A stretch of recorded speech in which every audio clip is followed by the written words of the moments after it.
Selamat datang di Alur Donghua. Kali ini Mimin akan cerita novel The Crown, Emperor of Eternity. Sebelum mendengarkan, jangan lupa subscribe, like, komen, dan share ya, biar Mimin tambah semangat. Selamat mendengarkan. Melanjutkan episode sebelumnya, di puncak tangga surgawi setinggi 1.000 kaki, Cukwang mendarat di sebuah pohon kuno. Segala sesuatu di sekitarnya berwarna putih, dan kepingan salju berjatuhan dari langit. Dingin sekali. Dia melihat ke sekeliling. Semakin tinggi ia mendaki puncak tangga surgawi, hawa dingin yang dia rasakan semakin mengerikan. Dari yang awalnya acuh, kini berubah menjadi dingin yang menusuk tulang. Menurut petunjuk, puncak tangga surgawi yang saya tuju adalah yang ke-120. Cukwang, kekuatan di sekitar Cukwang melonjak.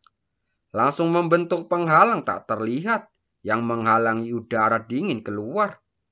Ia menatap puncak tangga surgawi yang tinggi, matanya berkelip-kelip saat berbicara.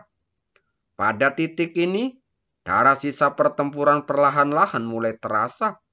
Dan selama waktu ini, ia bahkan menyaksikan gugurnya banyak praktisi. Jelas saja, untuk mendapatkan 100 posisi teratas, semua orang berubah menjadi serigala dan secara bertahap menjadi gila. Aku penasaran seberapa sengitnya pertempuran di depan nanti. Cukwang tersenyum tipis lalu sosoknya melesat menuju puncak tangga surgawi berikutnya. Banyak terjadi pertikaian di sepanjang jalan, tetapi tidak seorang pun datang memprovokasinya saat dia muncul. Semenjak berita kemenangannya atas trio Guisi tersebar, semua orang pun paham betapa kuatnya kekuatan bertarung yang dimiliki pemuda yang tampaknya masih muda ini. Oleh karena itu, kecuali mereka yang bertekad untuk bersaing merebutkan posisi 9 besar, tidak ada yang berani menyerang mereka. Puncak tangga surgawi ke-100.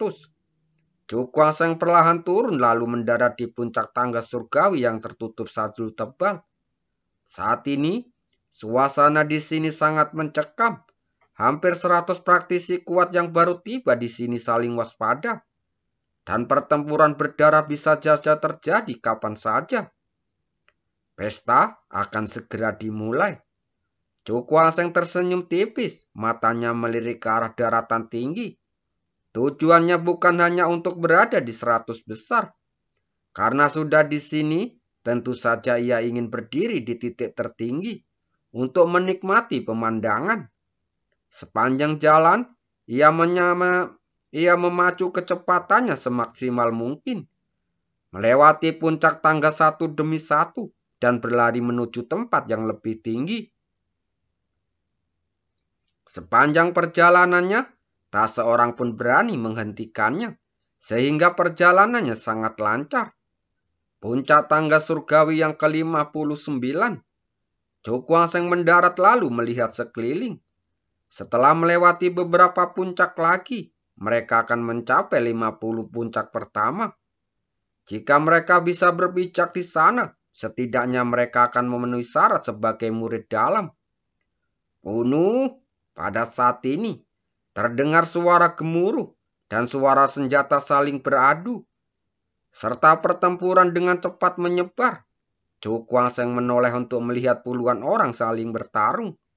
Begitu kedua belah pihak bertemu, mereka menjadi haus darah saat bertarung seperti serigala. Sambil menggelengkan kepalanya, dia tidak menunjukkan minat untuk memperhatikan, malah bergegas maju. Setelah itu, bahkan setelah mencapai 50 puncak tangga surgawi pertama, Cukwang masih terus bergerak maju, terbang menuju tempat yang lebih tinggi. Gunung-gunung di sini tingginya sudah 8.000 kaki, dan masing-masing gunung bagaikan pilar yang menyangga langit, berdiri di antara langit dan bumi. Salju tebal terus turun, mengubah area dalam radius ribuan mil menjadi dunia es dan salju. Udara dingin yang mencenangkan menggulung kepingan salju, membuatnya bertebaran di udara. Di puncak gunung ke-30, Chu Guangsheng perlahan berhenti, wajahnya tanpa ekspresi. Di depannya berdiri seorang pria kekar mengenakan pakaian sederhana yang kotor. Memperlihatkan tubuhnya yang berotot, auranya tenang terpancar darinya. Kau ingin menghentikanku? Dia menatap pria itu dan tersenyum tipis. Wajah pria itu tetap tenang, tatapannya tanpa kepanikan. Dia menunjuk ke puncak gunung di belakangnya dan sebuah suara serak bergema. Selangkah lebih maju dan kau akan menjadi murid langsung. Jadi aku ingin meminta nasihat dari Chu Guangsheng yang terkenal. Begitu dia selesai berbicara, aura yang kuat menyapu salju dan menutupi sekelilingnya, dan memperlihatkan bebatuan yang halus, tingkat ke-8 Rana Yin Yang. Ekspresi Chu Guangsheng berangsur-angsur menjadi lebih ganas. Dia mengepalkan tangannya erat-erat, dan kekuatan di tubuhnya langsung melonjak. Pertempuran tangga surgawi ini memang merupakan tempat di mana kuda hitam muncul satu demi satu. Tepat di tangga 30, seorang kultivator kuat dengan tingkat kultivasi tingkat ke-8 Rana Yin yang muncul. Namun orang ini belum pernah muncul dalam daftar kekuatan tempur sebelumnya. Nama saya Tian Li, dan saya ingin meminta saran Anda. Begitu lelaki itu menginjak tanah, kekuatan dahsyat meledak keluar, dan langsung berubah menjadi badai kekuatan besar. Sosoknya langsung berubah menjadi aliran cahaya dan menyerbu langsung ke arah Chu Guangsheng. Chu Guangsheng tetap tenang, tetapi ada cahaya tajam di matanya. Sampai Tian Li memasuki area dalam radius 100 kaki darinya, dia baru bergerak. Dia melangkah maju, lalu mengepalkan tangannya, dan urat-urat di lengannya langsung menonjol, menyerupai seekor naga. Saat berikutnya, dia langsung meninju keluar. Gerakan ini tidak mengandung kekuatan spasial apapun, tetapi sepenuhnya mengandalkan kekuatan fisik murni. Tetapi kekuatannya tidak kalah dengan seni bela diri Guan Yang biasa. Oke. Tian Li tertawa terbahak-bahak. Dia pun mengepalkan tangannya, lalu meninju tanpa rasa takut. Kedua sosok itu saling mendekat dengan sangat cepat. Tinju mereka menghasilkan embusan angin saat bertabrakan satu sama lain dengan kekuatan yang sangat dahsyat. Suara benturan daging pelan terdengar dan kedua tinju itu saling beradu. Semburan kekuatan fisik tercurah dan mereka saling beradu dengan dahsyat. Ekspresi Chu Guangsheng tetap tenang. Tinjunya sedikit gemetar dan suara rendah keluar dari tenggorokannya. Buka! Terdengar suara seperti ledakan kekuatan. Dan kekuatan dahsyat melonjak keluar, langsung menghantam tinju Tian Li. Tinjunya kemudian melesat lurus dan mendarat di dada lawan. Tian Li memuntahkan seteguk darah dan tubuhnya melesat seperti bola meriam, lalu menghantam gunung di belakangnya. Suara keras menyebar, dan retakan tiba-tiba muncul di gunung, meluas ke segala arah. Tubuh Tian Li meluncur turun dari gunung. Begitu menyentuh tanah, ia kembali memuntahkan darah dan wajahnya langsung menjadi pucat. Sambil menyeka darah dari sudut mulutnya, ia menatap sosok muda yang berdiri tegak di hadapannya. Kekuatan fisik Tuan Muda Chu sungguh sangat kuat. Aku sangat mengagumimu. Terima kasih. Chu Guangsheng membungkuk sedikit, tidak berminat tinggal lebih lama lagi, lalu melompat ke tempat yang lebih tinggi. Proses selanjutnya tidak semulus sebelumnya. Hampir setiap kali melewati gunung, dia harus berjuang. Namun pada akhirnya, dialah pemenangnya.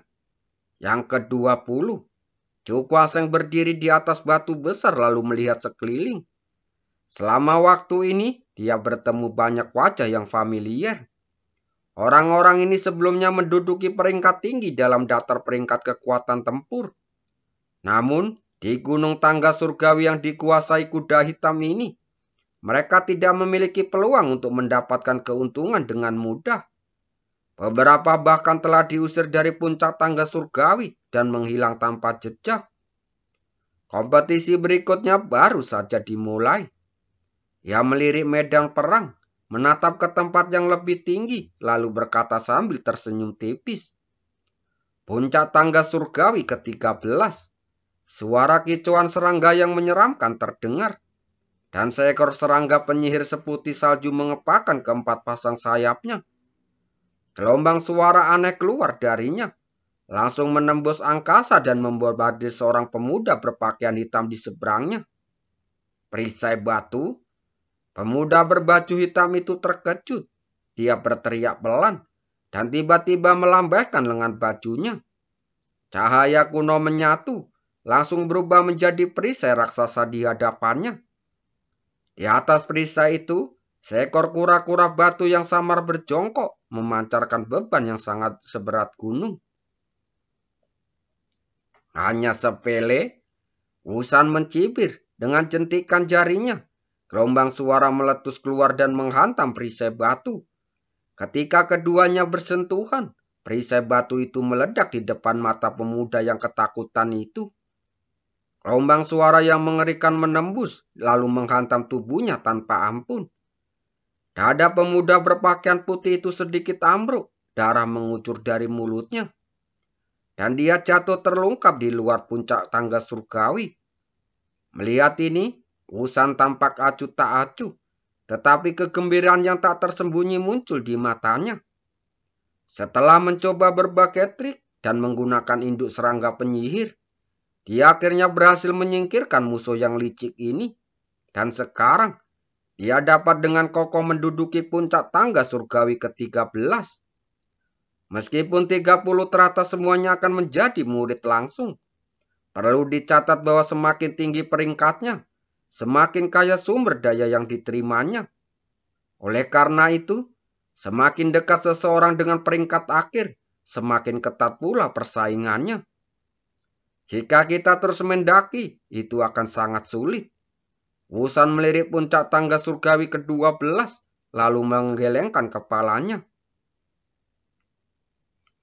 Dia memilih untuk menyerah untuk melanjutkan pendakian. Sebelum memasuki posisi ini, ia memiliki keyakinan untuk menembus 9 besar. Namun, ketika kuda hitam yang tersembunyi muncul satu demi satu, bahkan ia sendiri tidak begitu yakin bisa menembus 9 besar.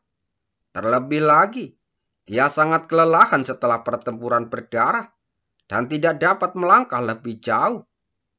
Berdasarkan hal ini, mereka yang dapat memasuki 5 besar kemungkinan memiliki kekuatan untuk menyentuh tingkat ke-9 Rana Yin Yang. Meskipun hal ini, dia pun melupakan ide itu dan lebih fokus menjaga puncak tangga surgawi di bawah kakinya. Namun, pada saat ini, ekspresi Wusan tiba-tiba berubah. Dia menatap ke depan, pupil matanya sedikit mengecil. Ada sosok muda perlahan turun dan bau darah samar-samar tercium dari tubuhnya. Itu kamu? Wajah Wusan langsung memucat dan ketakutan muncul di matanya. Sialan, bagaimana aku bisa bertemu pembunuh ini di sini? Tuan muda Wusan? Chu Guangsheng tersenyum tipis, tetapi tidak ada senyuman di matanya. Wusan langsung merasa lebih takut ketika melihat ekspresinya. Kalau saja dia tidak punya kekuatan sebesar ini sekarang, bahkan jika 3 kekuatan utamanya digabungkan, mereka tidak akan sebanding dengan lawannya. Chu Guangsheng tidak banyak mengungkapkan kepanikan Wusan. Lagi pula, dia tidak tertarik dengan posisi ke-13. Apa yang diinginkannya adalah posisi yang mempesona itu. Jadi dia tidak bermaksud membuang-buang energi di sini dan menambah beberapa komplikasi pada kompetisi berikutnya. Sambil tersenyum tipis, Chu Guangsheng melangkah ringan. Tubuhnya melambung tinggi ke angkasa dan terbang menuju tempat yang lebih tinggi. Melihat ini, Wusan menghela nafas lega. Dia melihat ke arah Chu Guangsheng pergi, raut wajahnya langsung berubah. Orang ini telah jauh melampauinya. Dalam proses selanjutnya, Chu Kuang-seng kembali bertemu dengan beberapa wajah yang familiar, seperti Guisi dan Qiu Mingxi. Namun, karena keduanya berhati-hati, mereka tidak saling bertarung, dan pada akhirnya mereka semua hidup rukun. Selain Guisi dan Qiu Mingxi, kebanyakan orang yang ditemuinya adalah orang asing. Dari segi kekuatan, mereka bahkan sedikit lebih kuat daripada Qiu Mingxi, hampir mencapai puncak peringkat ke-8 ranah Yingyang. Puncak tangga ke-7. Di atas batu besar, Chu Kuang-seng duduk dengan tenang. Setelah waktu yang cukup lama, ia perlahan membuka matanya, dan cahaya di matanya kembali. Baru saja ia bertarung sengit dengan seorang kultivator kuat yang telah mencapai puncak Yingyang tingkat 8. Hasil akhirnya tentu saja adalah kemenangannya. Saya sudah hampir pulih. Chu Kuang-seng melambaikan tangannya dan penghalang mental yang melindunginya pun lenyap. Rasa dingin yang menusuk menerpa wajahnya membuat anggota tubuhnya terasa kaku. Udara di sini sangat dingin. Kalau kita naik lebih tinggi lagi, dinginnya pun akan jadi tantangan. Ia menatap langit putih saat bergumam sendiri. Aku benar-benar tidak tahu seberapa dinginnya di puncak pertama tangga surgawi. Mungkin kultivasinya harus mencapai tingkat ke-9 ranah Yingyang. Kalau tidak, kau mungkin tidak akan sanggup menahan dinginnya di sana. Chu Kuang-seng tersenyum tipis lalu menggerakkan tubuhnya. Lalu melayang ke angkasa terbang menuju tempat yang lebih tinggi. Puncak ke-6 tangga surgawi. Puncak ke-5 tangga surgawi. Puncak ke-4 tangga surgawi. Sepanjang perjalanan, dia tidak terkalahkan. Dan dia melewati semua rintangan dan muncul di puncak tangga ketiga. Di sini, dia bertemu dengan lawan sejatinya. Seorang lelaki aneh yang belum pernah didengar sebelumnya. Tetapi tingkat kultivasinya telah mencapai tingkat ke-9 ranah Yingyang. Chu Kuang-seng melihat seorang pemuda berjubah kuning berdiri jauh darinya. Orang ini berpenampilan sopan dan berwajah penuh belas kasih.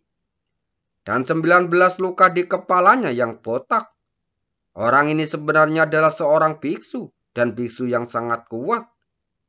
Saya tidak tahu nama Dharma Guru. Chu Kuang-seng tersenyum tipis saat berkata dengan tenang. Saya dari kuil Shengfu. Nama Buddha saya adalah Quan Chen. Biksu itu meletakkan satu tangan di depannya saat membungkuk. Chu Kuang-seng, senyum di wajah Chu Kuang-seng sedikit memudar, dan dia berkata dengan ekspresi agak serius. Kuil Buddha suci ini merupakan kekuatan yang sangat istimewa di tanah suci. Karena letaknya yang begitu jauh dari dunia, hanya sedikit yang mengetahui kekuatan aslinya. Ia baru saja mengetahuinya dari Liuxi. Orang ini musuh yang kuat. Ia menatap biksu di hadapannya, menghela nafas pelan, lalu berkata perlahan. Bahkan kekuatan gabungan Qiu Mingxi dan 2 orang lainnya belum pernah memberi tekanan sekuat itu. Perasaan itu membuatnya sadar bahwa jika dia tidak hati-hati, ia akan menjadi mangsa Quan Chen yang sangat agung. Lagi pula, bagaimana mungkin orang yang dapat menduduki puncak ketika tangga surgawi adalah orang yang baik hati dan murah hati seperti Buddha. Semua ini hanya penampilannya saja. Wajah Chu Kuang-seng tampak serius. Dia mengulurkan telapak tangannya, sedikit membungkuk, lalu berkata, Tuan Quan Chen, tolong. Begitu kata-kata ini terucap, atmosfer di seluruh puncak tangga surgawi langsung membeku. Angin dingin yang menderu-deru di sekitarnya terasa berhenti sejenak. Dan rasa tertekan yang tak terjelaskan menyelimuti dunia. Kali ini adalah pertarungan tingkat puncak. Kemenangan atau kekalahan tergantung pada pertarungan berikutnya. Terima kasih.